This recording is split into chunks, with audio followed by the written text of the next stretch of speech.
السلام علیکم ورحمۃ اللہ وبرکاتہ، نحمدہ ونصلی علی رسولہ الکریم، اما بعد، قال رب اشرح لی صدری ویسر لی امری واحلل عقدۃ من لسانی یفقہوا قولی، ربی زدنی علما، ربی زدنی علما، ربی زدنی علما۔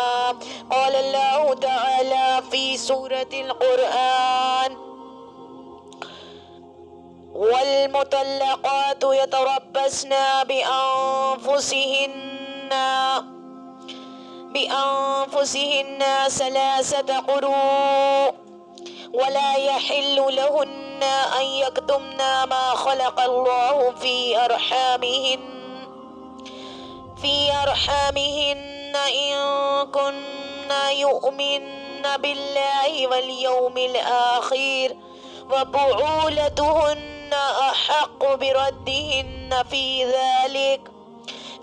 ذلك إن أرادوا إصلاحا ولهن مثل الذي عليهن بالمعروف وللرجال عليهن درجة والله عزيز حكيم، صدق اللہ العظیم۔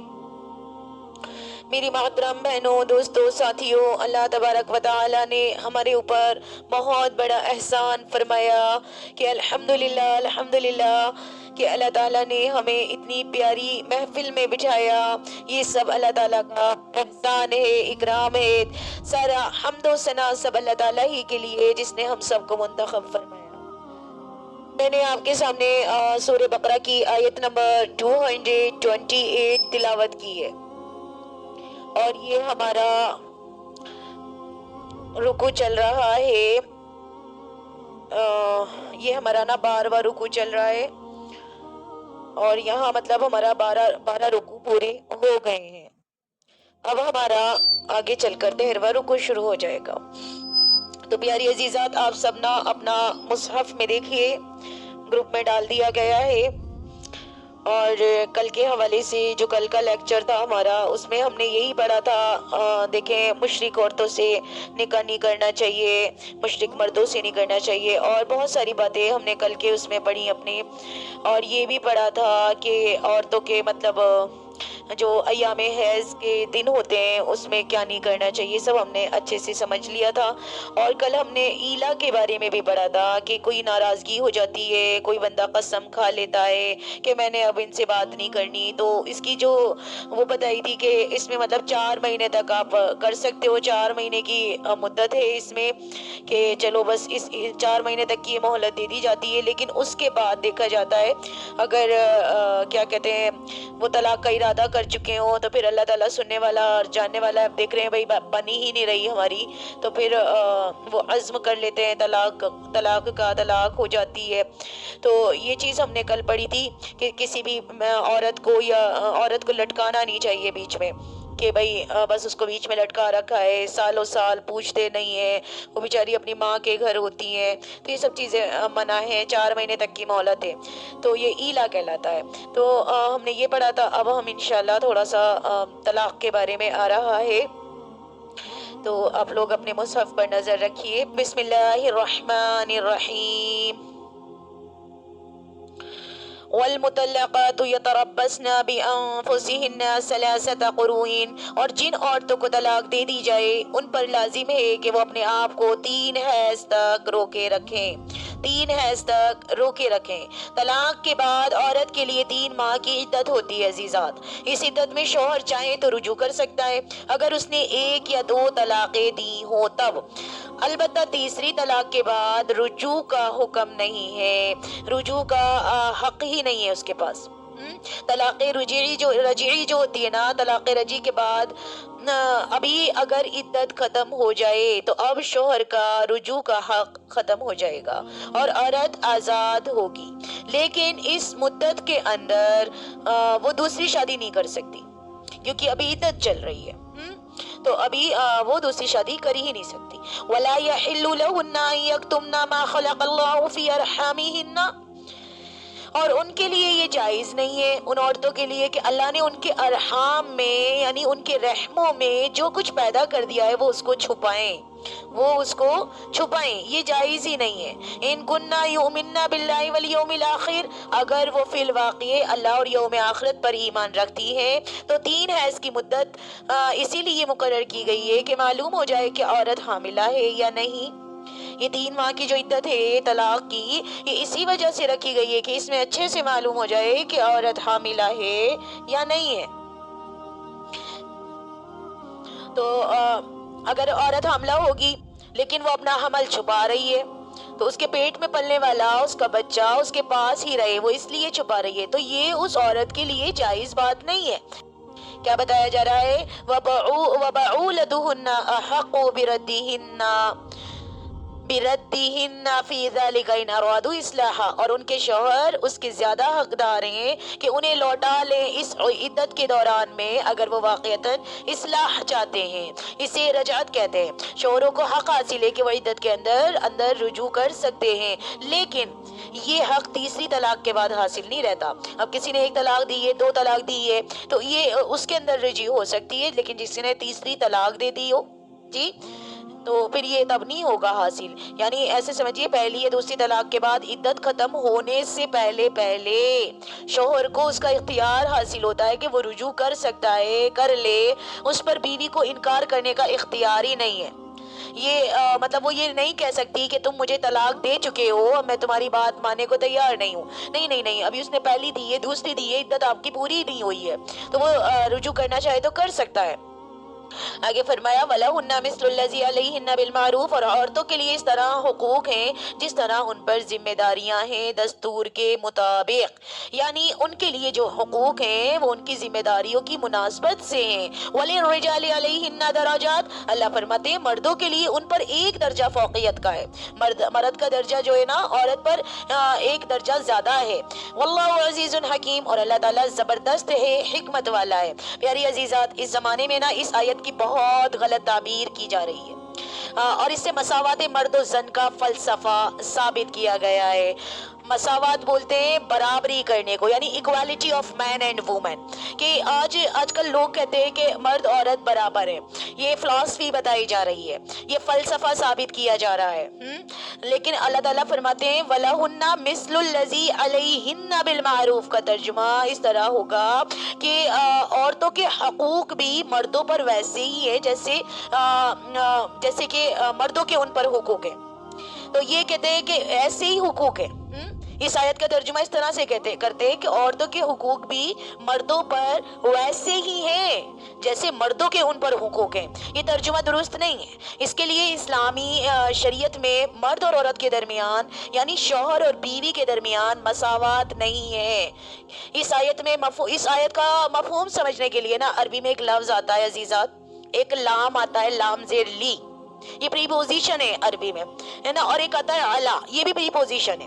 اس کا استعمال معلوم ہونا ضروری ہے ہمیں۔ لی کسی کے حق کے لیے آتا ہے، لی کیا ہوتا ہے؟ کسی کے حق کے لیے آتا ہے، اور علا جب آتا ہے یہ کسی کی ذمہ داری کے لیے آتا ہے۔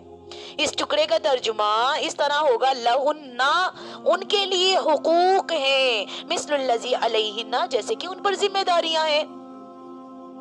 دھیان سے سننے والے مسائل ہیں سارے۔ اللہ تعالیٰ نے جیسی ذمہ داری مرد پر ڈالی ہے ویسے حقوق اس کو دیے ہیں۔ اب آپ دیکھ لیں مرد کی ذمہ داری زیادہ ہوتی ہے کہ اس کو نان نفقہ عورت کے ذمہ ہوتا ہے، عورت کا نان نفقہ، بچوں کا نان نفقہ اور مرد کے ذمہ ہوتا ہے۔ اسی لیے اللہ نے جو اس کو حقوق دیے ہیں وراثت میں دیکھا جائے تو بیٹا یعنی مرد جو ہوگا یہ 2 حصے کا مالک ہوتا ہے اور عورت 1 حصے کی مالک ہوتی ہے، یعنی کہ بیٹا ہے تو اس کو 2 روپے ملیں گے اور بیٹی ہے تو اس کو 1 روپیہ ملے گا جی، تو اس کے حقوق بھی تو زیادہ ہے نا، اس کی ذمہ داریاں بھی تو زیادہ ہیں۔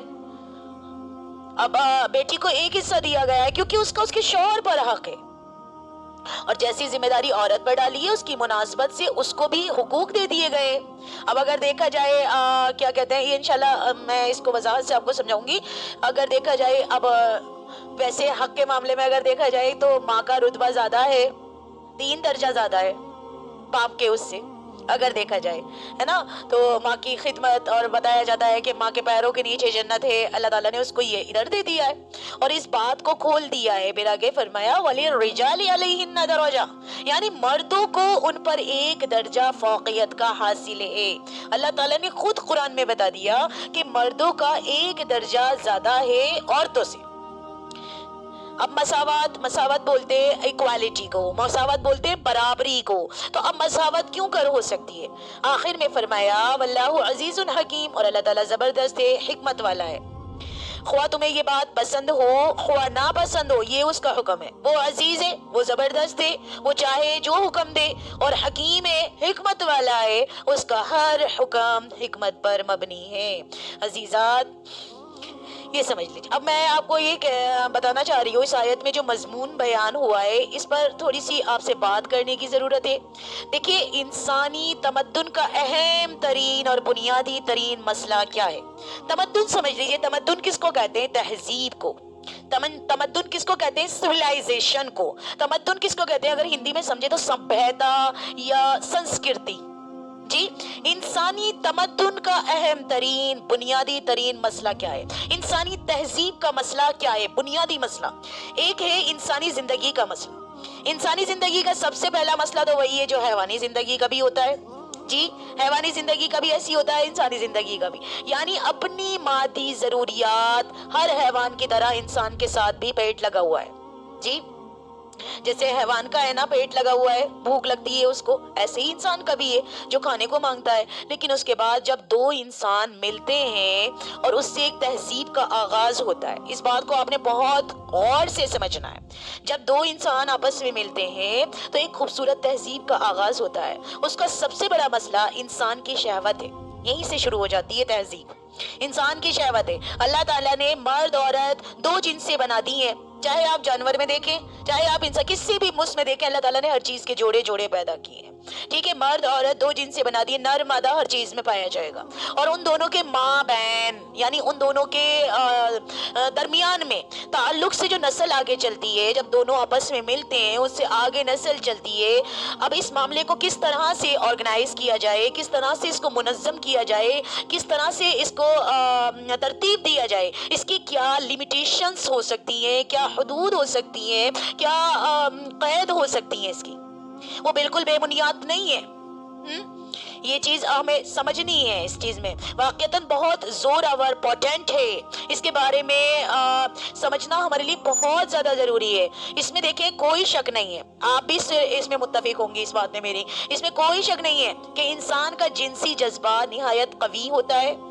جو جنس پائی جاتی ہے ہمارے اندر وہ بہت زیادہ قوی ہوتی ہے، زور آور جذبہ پایا جاتا ہے، مرد ہو چاہے عورت ہو۔ اور جو شے جتنی زیادہ طاقتور ہوتی ہے نا، جتنی زیادہ قوی ہوتی ہے، اسے حدود میں رکھنے کے لیے اس پر اسی قدر زیادہ قدغنیں عائد کرنی پڑتی ہیں۔ قدغنیں کیا ہوتا ہے؟ یعنی کہ ریسٹرکشنز۔ کوئی گھوڑا اگر مثال کے طور پر آپ سمجھیے جتنا زور ہوگا، زوراور ہوگا، یعنی جتنا کیا کہنا چاہیے، طاقتور ہوگا، کوئی بھی گھوڑا اگر ایک مثال لے لیجئے اتنا طاقتور ہے کہ بہت زیادہ طاقتور ہے، تو اسے لگام دینا آسان ہوتا ہے؟ آپ بتائیے۔ کوئی کیسے آپ کو سمجھاؤں، جیسے کہ کوئی بھی جانور لے لیجئے آپ، ایک شیر ہی لے لیجئے، طاقتور ہے، بہت زیادہ طاقتور ہے، یا اس کو لگام دینا آسان ہوگا؟ اس کے لیے پھر کتنی مشقت کرنی پڑے گی۔ یا گھوڑا بہت طاقتور ہے، کوئی بھی جانور دیکھیں آپ، اس کو پکڑنا، اس کو سنبھالنا بڑی مشقت کا کام ہوتا ہے۔ تو اگر اسی جنسی جذبے کو بے لگام چھوڑ دیا جائے، اسی طرح انسان کے اندر بھی ایک شہوت پائی جاتی ہے، زور آور، اس میں زور ہوتا ہے بہت زیادہ۔ اگر اس کو بے لگام چھوڑ دیا جاتا، اگر ہمیں ایسے ہی بے لگام چھوڑ دیا جاتا، اپنے اوپر رکھ لیتے ہیں ہم اس بات کو، ایسے ہی بے لگام چھوڑ دیا جاتا تو تمدن میں فساد ہو جاتا، تہذیب بگڑ جاتی۔ لہٰذا اللہ تعالیٰ نے اس کے لیے کیا کرا؟ نکاح کا معاملہ رکھا۔ ایک عورت کا ایک مرد کے ساتھ رشتہ قائم ہو جائے، سب کو معلوم ہو کہ یہ اس کی بیوی ہے، یہ اس کی زوجہ ہے، وہ اس کا شوہر ہے، تاکہ اس طرح نسب کا معاملہ بھی آگے چلے گا اور ایک خاندانی ادارہ وجود میں آئے گا۔ ورنہ آزاد شہوت رانی جو ہوتی ہے نا، فری سیکس، اس سے تو خاندانی ادارہ وجود میں آ ہی نہیں سکتا۔ ایک انسان فری سیکس کرنے لگے, کسی سے بھی جا کر بات کرنے لگے, کسی سے بھی جا کر غلط کام کرنے لگے, منہ مارنے لگے, یا عورت ایسا کرنے لگے, کیا خاندانی ادارہ وجود میں آ سکتا ہے؟ نہیں, وہ تو منہ چھپائے پھرتے رہیں گے. نکاح کے ذریعے کیا ہوتا ہے؟ ازواجی زندگی, ازواجی بندھن کا طریقہ اللہ تعالیٰ نے انسانوں کو سکھایا ہے, اور اسی طرح خاندانی ادارہ ایک وجود میں آتا ہے. یہ شادی, یہ سارا جتنا بھی ذکر آئے گا نا, یعنی کتنے تفصیل سے ذکر بتایا ہے, فیملی لاز اتنے اللہ تعالیٰ نے بتائے ہیں کہ کس طرح سے آپ نے فیملی کو لے کر چلنا ہے, خاندانی تمدن کی بنیادیں بتائی ہیں. اب سوال یہ ہے کہ کیا اس ادارے میں مرد عورت دونوں برابر ہیں؟ اب ہمارے ہاں تو یہی تصور دے دیا گیا ہے, نہ مرد کم ہے نہ عورت کم ہے. اس نظریے سے بڑی حماقت اور کوئی نہیں ہے جو یہ سمجھتے ہیں کہ مرد عورت برابر ہیں. اس لیے کہ سیدھی سی بات ہے, ایک بات سمجھ لیجئے, کسی بھی ادارے کے دو برابر کے سربراہ نہیں ہو سکتے. اگر آپ کسی بھی ڈپارٹمنٹ کے دو ڈائریکٹر بنا دیں تو وہ ادارہ تباہ ہو جائے گا. اگر مثال کے طور پر ایک اسکول ہوتا ہے, اسکول میں ایک ہی پرنسپل ہوتا ہے, سارے پرنسپل نہیں ہوتے جی, تو یہ تو مطلب اسکول ہی تباہ ہو جائے گا. کسی بھی ڈپارٹمنٹ میں آپ دو ڈائریکٹر بنا دیں تو ادارہ تباہ ہو جائے گا. مینیجنگ ڈائریکٹر ایک ہی ہوتا ہے, اس کے نیچے آپ چاہے 10 ڈائریکٹر بنا لیں, سپروائزر, تو کوئی حرج نہیں ہے. کسی ادارے کا جنرل مینیجر ایک ہی ہوتا ہے, اور پھر اس کے نیچے بہت سارے لوگ کام کر رہے ہوتے ہیں. جی ایسے ہی ہوتا ہے نا, سربراہ ایک ہی ہوتا ہے, ذمہ دار ایک ہی ہوتا ہے. لہٰذا جب ایک مرد اور ایک عورت سے ایک خاندانی ادارہ وجود میں آتا ہے تو اس کا سربراہ بتائیے کون ہوگا, مرد یا عورت؟ مرد عورت انسان ہونے کے ناطے, دیکھیں میں آپ کی بات مانتی ہوں اور خود بھی تسلیم کرتی ہوں اس چیز کو کہ مرد عورت انسان ہونے کے ناطے ایک ہے, بالکل برابر ہیں. یعنی کہ ایک ہی باپ کے نطفے سے بیٹا بھی ہے اور بیٹی بھی ہے, بیٹا بھی وہیں سے آتا ہے, بیٹی بھی وہیں سے آتی ہے. جی ایک ہی ماں کے رحم میں بہن نے بھی پرورش پائی ہوتی ہے, بھائی نے بھی پائی ہوتی ہے. لہٰذا اس اعتبار سے شرف انسانیت میں, نوع انسانیت کے فرد کی حیثیت سے تو دونوں برابر ہیں. لیکن جب ایک مرد اور ایک عورت مل کر خاندان کی بنیاد رکھتے ہیں نا عزیزات, تو اب یہ برابر نہیں رہتے. جب انسان سب برابر ہیں, لیکن ایک دفتر میں اگر دیکھا جائے چپراسی اور افسر برابر نہیں ہیں, ان کے الگ الگ اختیارات اور فرائض ہوتے ہیں. ایسا ہی ہوتا ہے نا. قرآن حکیم میں سب سے پہلے سب سے زیادہ تفصیل کے ساتھ جو احکام دیے گئے ہیں وہ خاندانی نظام کے ہیں, عائلی معاملات کس سے متعلق ہیں, فیملی لاز ہیں, فیملی سسٹمز, فیملی افیئرز. اسی لیے کہ انسانی تمدن کی جڑ بنیاد معاشرے کی اسی سے بنتی ہے. انسانی تمدن کی جڑ بنیاد یہی ہے, انسانی تہذیب, انسانی سویلائزیشن اسی سے ہے. یہاں سے خاندان بنتا ہے, اور خاندانوں سے پھر کیا ہوتا ہے, خاندانوں کے اجتماع سے خاندانوں کو جمع کر دیا جائے تو پھر ایک معاشرہ وجود میں آتا ہے. عزیزات آج ہم سوچتے ہیں کہ بھئی یہ تو پوری دنیا کا نظام بگڑا ہوا ہے. اگر آپ جتنی بہنیں ہیں, ماشاءاللہ یہاں اتنی ساری بہنیں, اگر ہر بہن اپنے گھر میں کام کرنا شروع کر دے, اپنے بچوں کی تربیت پر وقت لگانا شروع کر دیں, اللہ کی قسم کتنے سارے خاندان, کتنے خوبصورت خاندان بنیں گے یہ. اور سارے خاندان جب یہ اجتماع کر دیے جائیں, مینس جمع کر دیے جائیں, تو کتنا خوبصورت معاشرہ بن کر سامنے آئے گا. یہ محنت ہم بہنوں نے تو کرنی ہے. خاندان کا یاد رکھیے, خاندان کا ادارہ مستحکم ہوگا تو معاشرہ مستحکم ہوگا. خاندان کے ادارے میں صلاح اور فلاح ہوگی تو معاشرے میں بھی صلاح فلاح نظر آئے گی. اگر خاندان کے ادارے میں فساد ہے, بے چینی ہے, ظلم ہے, ناانصافی ہے, میاں بیوی کے جھگڑے ہیں, یہ سب اگر ہو رہے ہیں کسی بھی خاندان میں, تو پھر وہاں اولاد کی تربیت تو صحیح ہو ہی نہیں سکتی. عزیزات ان کی تربیت میں 110% لکھ لیجئے منفی چیزیں شامل ہو جائیں گی, اور اس کا عکس پھر کیا ہوگا, پورے معاشرے پر پڑے گا. ایک انسان سوچئے نیگیٹیوٹی میں چلا گیا, ایک انسان گھر کے ماں باپ کے لڑائی جھگڑوں کی وجہ سے, یا گھر کا معاشرہ بگڑ رہا ہے, فساد برپا ہو رہا ہے, تو وہ مستحکم خاندان کیسے بنے گا؟ وہ بچہ تو اس کے اندر تو نیگیٹیوٹی آ جائے گی, وہ تو تباہ برباد ہو جائے گا. ہو سکتا ہے پتہ نہیں کرمنل بن جائے, ہو سکتا ہے وہ گھر چھوڑ کر چلا جائے, ہو سکتا ہے ڈپریشن میں چلا جائے. تو یہ تو خاندانی نظام ہی ختم ہو رہا ہے. تو عزیزات اس چیز سے آپ نے بہت پرہیز کرنا ہے. اس نے سارے حقوق سیکھنے ہیں آپ نے.